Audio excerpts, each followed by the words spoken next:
Hey everybody, Scott here. Wanted to show you an unboxing of this mini hot air gun, HG 350 model. Got this small one to be able to use for some of my hobbies.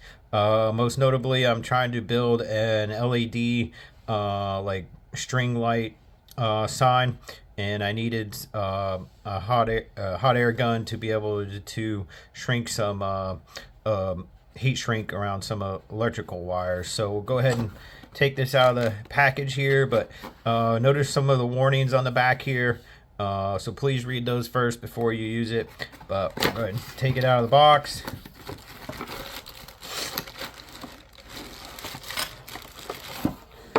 So here it is right here. Looks like you got a little instruction booklet. So here's your instruction booklet, little mini user manual. You can flip through and use or read.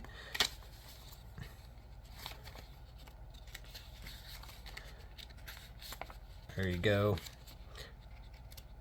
And then you've got this attachment right here to kind of help you with like when you're using heat shrink tubing on electrical wire to help keep the heat contained there.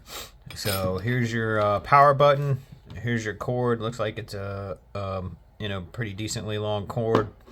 And then you've got this little stand right here that looks like it folds out a little bit to be able to set it down like that. As you see, there's the front of it. So it looks like it's pretty simple to use. Looks like this attachment probably just goes slips on in here somehow. Slide the shrink tube attachment over the nozzle of the heat tool. Use this attachment to only to shrink tubing. Attach only when the heat tool is cool to touch.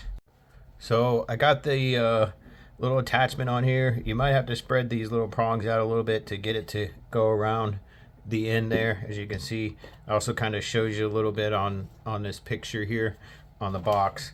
But that's pretty much it. Like I said, there's your power button once you plug it in. And there you go.